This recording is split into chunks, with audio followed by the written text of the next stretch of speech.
سے کہ یہ نبی ماں والا ہے، اس سے پتا چلا کہ جو ماں والا ہوتا ہے وہی عظمت والا ہوتا ہے۔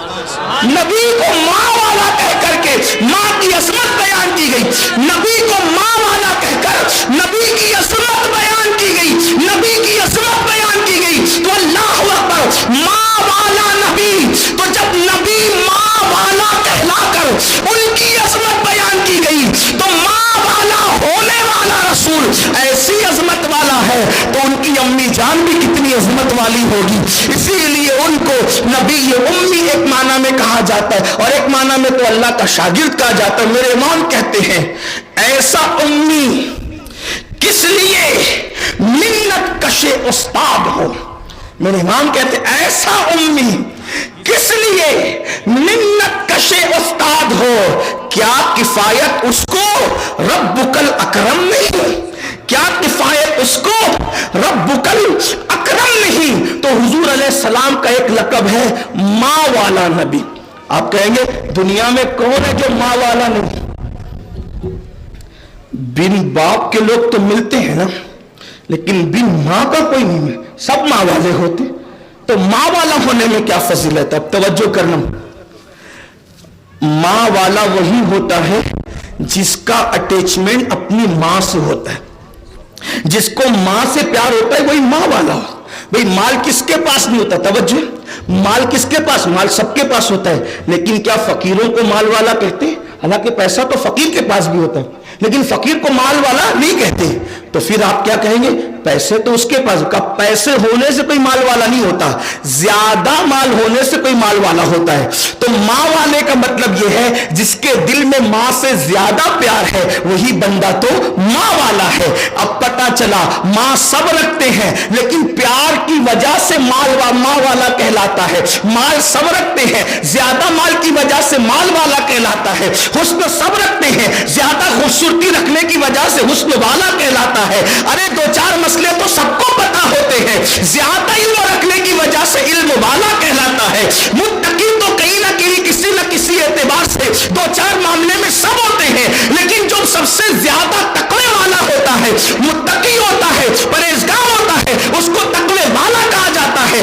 اللہ سب کا ہے لیکن جو زیادہ اللہ سے دلچسپی رکھتا ہے اسی کو اللہ والا کہا جاتا ہے۔ تو پتا چلا والا کہلانے کے لیے پیار زیادہ ہونا ضروری ہے۔ تو نبی کو ماں والا کہہ کے بتایا گیا کہ تمہارا ماں سے پیار کرنے کا انداز الگ ہے، میرے نبی کا ماں سے پیار کرنے کا انداز جدا ہے۔ اور نبی سے سیکھو اللہ کے رسول ماں سے کیسا پیار کرتے، کیسے پیار کرتے تھے۔ بات آئی تو عرض کروں، حضور علیہ السلام حج کو جا رہے ہیں اور حج کو جانے سے پہلے جب آپ مقام ابوا پر پہنچے، ابھی مکہ نہیں پہنچے، ابوا کے مقام پہ پہنچے، تو ام المومنین سیدہ عائشہ صدیقہ فرماتی ہیں کہ حضور ابوا پہنچے تو حضور اتنے خوش نظر آتے تھے، ایسا لگتا تھا جیسے آپ کا چہرہ 14ویں رات کے چاند کی طرح چمک رہا ہو، اتنے خوش تھے کہ چہرہ تمتما رہا تھا۔ اما جان عائشہ صدیقہ کا قول ہے چہرہ حضور کا تمتما رہا تھا خوشی سے۔ میں نے عرض کی یا رسول اللہ میرے ماں باپ آپ پہ قربان، آپ کا چہرہ خوشی سے تمتما رہا ہے، وجہ کیا ہے؟ تو آقا فرماتے ہیں میں نے اپنی اللہ سے اجازت مانگی کہ اللہ میری ماں کی قبر ابوا میں موجود ہے اور میں ابوا آیا ہوں تو کیا میں اپنی امی کے مزار پہ جا سکتا ہوں؟ تو اللہ نے مجھے اجازت دی کہ میں میری ماں کے مزار پہ آؤں۔ تو جب میں اپنی ماں کی قبر پر پہنچا تو میرے اللہ نے کہا محبوب آپ اپنی امی کو اور اپنے ابا کو آواز دیجیے۔ قبر کس کی تھی؟ قبر کس کی تھی؟ صرف امی کی۔ اور اس قبر کے پاس کھڑے رہ کر کے آقا کو کیا حکم ہوا؟ امی کو، بابا کو اور فلاں فلاں کو آواز دو۔ تو حضور علیہ السلام فرماتے میں نے آواز دی تو میں نے جس کو آواز دی وہ قبر سے باہر آنے لگا۔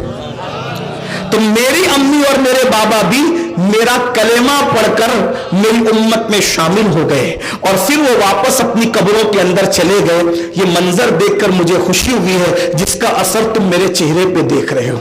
تو حضور علیہ السلام کو ماں سے اتنی محبت، بلکہ کتنی محبت تھی، اللہ اکبر، تاریخ میں آتا ہے کہ ایک مرتبہ مغرب کی نماز پڑھ کر اللہ کے رسول صلی اللہ علیہ وآلہ وسلم مسجد نبوی کے کونے میں بیٹھ کر رو رہے ہیں. وہ میرے نوجوان جو ماں باپ کے بارے میں یہ ذہن رکھتے ہیں تو بڈھے ہو گئے, ان کو کچھ نہیں سمجھتا, کچھ نہیں آتا, بیوقوف ہے, جہیل ہے, ان پڑھ ہے, گوار ہے, یہ سمجھ کر کے ماں باپ کو لوگ گھر کا کچرا سمجھتے ہیں. ان کو پتا ہونا چاہیے کہ ماں باپ کی اہمیت کیا ہے, ماں باپ کی قدر و قیمت کیا ہے.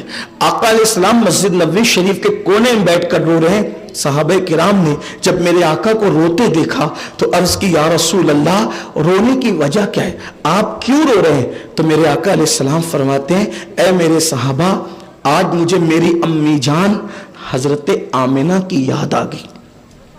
کس کو یاد آئی؟ ماں کی. کس کو؟ حضور کو. اس سے پتا چلا کہ جس کے گھر میں کسی چیز کی کمی نہیں تھی, ماں کے وصال کے بعد ان کو بھی امی یاد آئی. آج جو ماں باپ کی ناقدری کر رہے ہیں, میری ان سے گزارش ہے, جب تک ماں باپ زندہ ہیں تمہیں قدر نہیں ہے. اے میری قوم کے جوانوں, تم ان سے بیٹھ کے بات بھی کرنا پسند نہیں کرتے. ماں باپ انتظار کرتے ہیں کہ میرا بیٹا آئے گا تو میری خیریت پوچھے گا. آج بچوں کو ماں باپ کی خیریت پوچھنے کے لیے بھی وقت نہیں ہے. بڑی معذرت کے ساتھ اگر کسی لڑکی سے ناجائز تعلقات ہو گئے ہیں تو اس سے گھنٹوں بات کرے گا, اور کسی لڑکی کا کسی لڑکی کے لڑکے کے ساتھ ناجائز تعلق ہے, وہ بھی گھنٹوں بات کرے گی, لیکن نہ اس کو فرصت ہے نہ اس کو فرصت ہے کہ ماں باپ سے خیریت پوچھے. ماں باپ انتظار میں رہتے ہیں کہ بچے آئیں گے تو خیریت پوچھیں گے. وقت نہیں ہے ماں باپ کے لیے. ماں باپ کے پاس بیٹھ نہیں سکتے, ماں باپ کے ساتھ خیر کی بات نہیں کر سکتے, ماں باپ کے ساتھ پیار کی بات نہیں کر سکتے. سن لو اور اچھی طرح سن لو. اکثر میں اپنے جوانوں کو کہتا ہوں, کسی خوبصورت سے خوبصورت چہرہ دیکھ کر بھی تمہیں وہ نہیں ملے گا جو اپنے بوڑھے ماں باپ کا جھری پڑا ہوا چہرہ دیکھ کر کے ملتا ہے.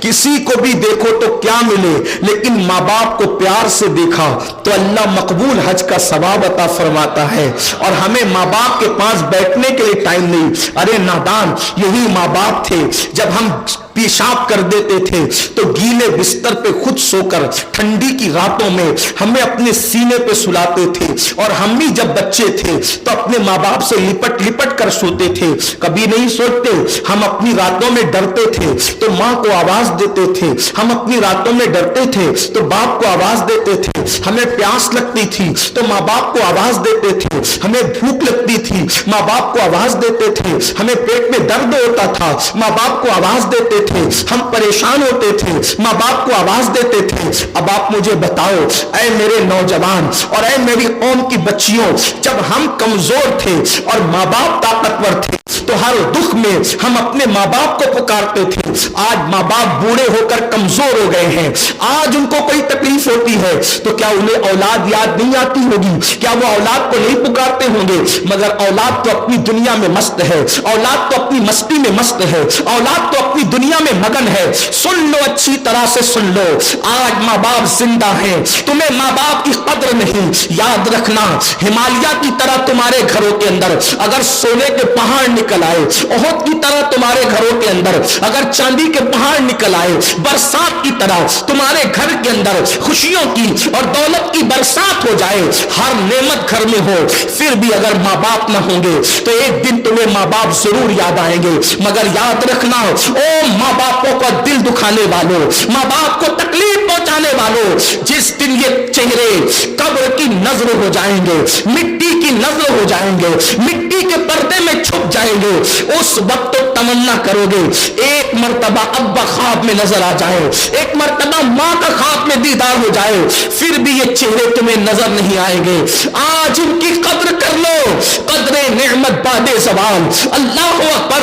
مجھے بتاؤ تو صحیح, اندازہ تو کرو, وہ رسول جس کے گھر میں کسی چیز کی کمی نہیں ہے, وہ رسول جس کی شان یہ ہے اگر سر میں درد ہو جائے, اب میں اپنے سننے والوں کی توجہ چاہتا ہوں, غور کریں, وہ رسول صرف سر میں درد ہو جائے تو سر کے درد کی بنیاد پر اللہ جبریل سے کہے, جبریل آج میرے محبوب کے سر میں درد ہے, لوگوں نے دل دکھا دیا ہے, جاؤ میرے محبوب کو معراج کا دولہا بنا کر کے لاؤ, اور ہم کعبہ کوسین میں محبوب کو اپنا دیدار کرائیں گے, محبوب کو اپنا جلوہ دکھائیں گے. سر میں درد کی وجہ سے جلوہ دکھانے کے لیے بلایا جاتا.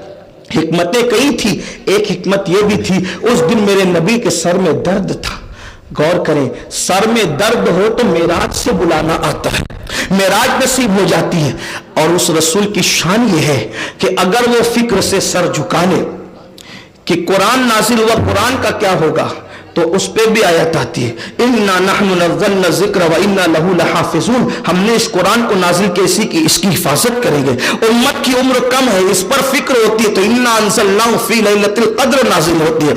فکر سے نگاہ اٹھتی ہے کہ لوگ قبلے پر تانا دیتے ہیں, تو قَدْ نَرَى تَقَلُّبْ نازل ہو جاتی ہے.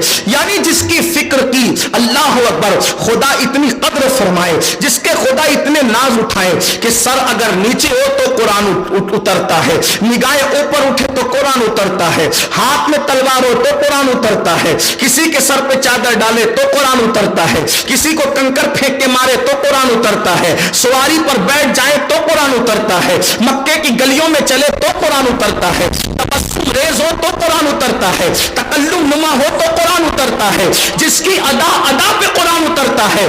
اگر ساکری والوں کو یقین نہیں آتا تو میں آپ کے سامنے قرآن پیش کرتا ہوں, حالانکہ میں حافظ قرآن نہیں. دیکھو, سر میں درد ہو تو قرآن یوں اترتا ہے ان کی شان بیان کرتے ہوئے, سبحان الذی اسری بعبدہ لیلا من المسجد الحرام الی المسجد الاقصی. پاک ہے وہ ذات جو لے گئی راتوں رات اپنے بندے خاص کو مسجد حرام سے مسجد اقصی تک. اللہ اکبر, وہ تکلم نما ہو جائے, یعنی گفتگو کرے تو قرآن کہتا ہے وما ینطق عن الہوی ان هو الا وحی یوحی. میرا محبوب تو اپنی مرضی سے باتیں کرتا ہی نہیں, زبان محبوب کی ہوتی ہے, وہی ہماری ہوتی ہے. اگر وہ کسی پر کنکر پھینک کر مارے تو قرآن کہتا ہے وما رمیت اذ رمیت ولکن اللہ رمی. کنکریاں تو نے نہیں ماری, ہاتھ تیرے تھے, مارنا ہمارا تھا. اللہ اکبر. اگر وہ چلنے لگے تو قرآن کہتا ہے لا اقسم بہذا البلد, محبوب اس شہر مبارکہ کی قسم جس میں تم چلتے پھرتے ہو. اللہ اکبر. اگر وہ کمبل اوڑھ لے تو قرآن کہتا ہے یا ایھا المدثر, اے کمبل اوڑھنے والے. اگر وہ چادر اوڑھے اور چہرے کا نور چادر سے باہر آ جائے اس پہ بھی قرآن اترتا ہے یا ایھا المزمل, اے جھلمٹ مارنے والے. اندازہ تو فرمائے, ادا پہ قرآن ہے, ادا پہ قرآن ہے, ادا پہ قرآن ہے. بلکہ یوں کہہ لیں آغاز سے اخیر تک قرآن نعت مصطفیٰ محبوب کے بیان کا کتنا انوکھا ڈھنگ ہے. ان کی ہر ادا پہ قرآن آتا ہے. لیکن غور فرمائیں, اس رسول کو جب امی کی یاد آتی ہے, سیدہ آمنہ کی, حضور وہ پڑھتے, حضور علیہ السلام کی آنکھوں میں آنسو آتے. غور کریں کیا چیز ہے ماں, جس کا خدا سے ڈائریکٹ رابطہ ہو. ڈائریکٹ رابطہ اللہ کا ایک ہی ذات سے, توجہ ہے, ایک ہی ذات کا اللہ سے ڈائریکٹ رابطہ ہے. باقی جس کا بھی رابطہ ہے بواسطہ حضور ہے, حضور کے واسطے.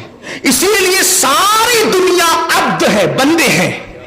عبد صرف محمد رسول اللہ ہے. عبد اور عبدہ کا مطلب کیا ہے؟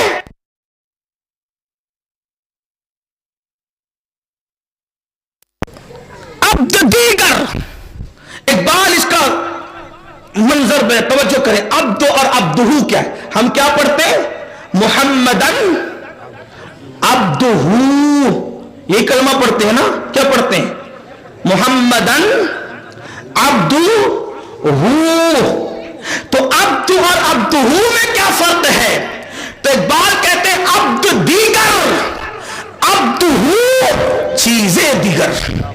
عبد دیگر, عبدہ چیزیں دیگر. ای سراپا منتظر او منتظر. عبد انتظار کرتا ہے, عبدہ کا انتظار کیا جاتا ہے. عبد رضا چاہتا ہے, عبدہ کی رضا چاہی جاتی ہے. عبد دیکھتا ہے, عبد تکتا ہے, اور عبدہ کو دیکھا جاتا ہے. عبد دیکھنے کی تمنا کرتا ہے, اور عبدہ کے لیے کہا جاتا ہے جلدی آئیے ہم آپ کے مشتاق ہیں.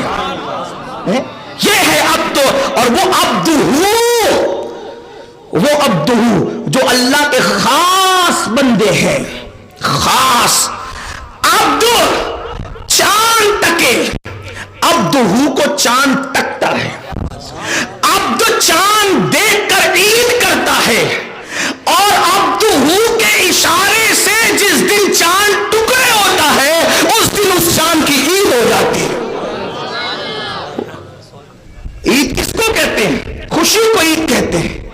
اور قسم سے نبی نے جس دن سے ٹکڑے کیا اس دن سے یہ مقرروں کا عنوان بن گیا. اگر یہ نبی کے ہاتھ سے ٹکڑے نہ ہوا ہوتا تو شاید جیسے اور سیاروں کے لوگ نام نہیں جانتے، چاند کا بھی نام نہیں. چاند سے بڑے بھی سیارے موجود ہیں، چاند سے بڑے بھی سیارے موجود ہیں، لیکن چاند کا ذکر بار بار ہوتا ہے. دیکھ لو، دو سیاروں کا ذکر بار بار ہوتا ہے، ایک چاند ہے ایک سورج ہے. ورنہ عطارد بھی ہے، زہرہ بھی ہے، مریخ بھی ہے، مشتری بھی ہے. یہ کیوں ذکر نہیں کیے جاتے؟ ان دو کا ذکر کیوں ہوتا ہے؟ بس وجہ اتنی ہے، ایک ٹکڑے ہو گیا تھا اشارے سے اور ایک واپس آ گیا تھا اشارے پر. جس دن سے اطاعت کر لی ہے اس دن سے علماء، محدثین، مفسرین اور عاشقوں کا عنوان بن گیا. ورنہ اگر یہ نہ ہوتا تو ان کا ذکر کب آتا؟ اور پھر دیکھ لیں جتنی عبادتیں ہماری ہے یا تو چاند سے متعلق ہے یا تو سورج سے متعلق. باقی نہ عطارد کا ذکر ہے، نہ زہرہ کا ذکر ہے، نہ مریخ ہے، نہ مشتری، کسی کا ذکر نہیں ہے. چاند دکھے تو عید ہوگی. آج بھی چاند دکھا تو ذی الحجہ شروع ہو گیا ہے نا. چاند سے مہینہ شروع ہو رہا ہے. چاند کی 9ویں تاریخ کو حج ہوگا. چاند کی 13، 14، 15 کو روزے رکھے جائیں گے. چاند جب رمضان شریف کا دکھے گا تو روزہ شروع ہوگا. چاند شوال کا دکھے گا تو روزے ختم ہوں گے، عید ہوگی. یہ چاند کا ذکر کیوں؟ پھر اس کے بعد سورج پر نمازیں ہیں. طلوع ہونے سے پہلے، سورج طلوع اس سے پہلے فجر پڑی جائے گی. سورج کو زوال آ جائے اس کے بعد ظہر پڑی جائے گی. سورج ڈھل جائے اور زردی کی طرف جو توجہ اس کی ہو جائے اس وقت اثر پڑی جائے. یعنی جب سایہ اصلی سمجھانے کے لیے میں نے کہہ دیا کہ زردی کی طرف توجہ ہو جائے. ورنہ فقہا کہتے ہیں کہ جب سایہ کا جو ہے وہ 2 مثل ہو جائے تو تب عصر کا وقت شروع ہو جائے گا. لیکن مشکل میں نہیں ڈالنا چاہتا. آپ غور کریں، غروب ہو تو مغرب ہو، پھر اس کے اثرات جب ختم ہو جائیں تو پھر اس کے بعد عشاء ہو. میں کہتا ہوں یہ چاند اور سورج سے عبادتیں کیوں جوڑ دی گئی؟ اس لیے کہ جس دن سے انہوں نے نبی کے انگلی کے اشارے پر اپنا سینہ، ایک نے چاک کیا دوسرا پلٹ کر آ گیا. قدرت نے کہا تو نے اپنا غرور محبوب کے اشارے پہ توڑ دیا، اب لوگوں کی عبادتیں تجھے دیکھ کر کے توڑ دی جائیں. تمہارے نام لیے جائیں گے، تمہارے ذکر کیے جائیں. کسی کو کبھی کہتے سنا کہ میرا محبوب زہرہ کی طرح ہے، میرا محبوب عطارد کی طرح ہے، میرا محبوب مشتری کی؟ کسی نے کہا؟ جب بھی کوئی کہتا میرا محبوب چاند کی طرح ہے، اس کا چہرہ سورج کی طرح چمک رہا ہے. میں نے کہا اس میں کیا سرخاب کے پر لگے، بس بات اتنی ہے، یہ محبوب کے سامنے سرنڈر ہو گئے. قدرت نے ان کو عزت عطا کر.